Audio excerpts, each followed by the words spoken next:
How to fix failed authentication on Poppo Live.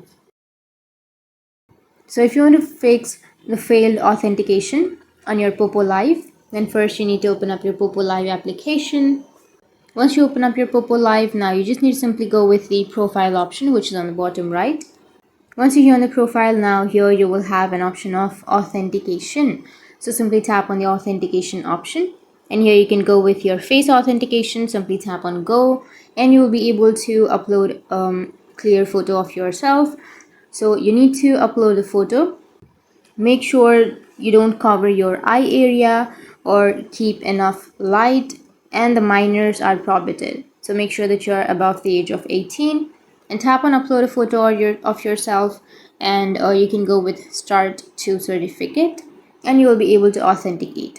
But if you're not being able to authenticate, then what you need to do is you just need to simply go back and go with Poppo, search with Poppo Live, tap and hold on to that application, go with app info, and here go with storage and cache, tap on clear cache, and now you can go and try the authentication and your problem might be fixed.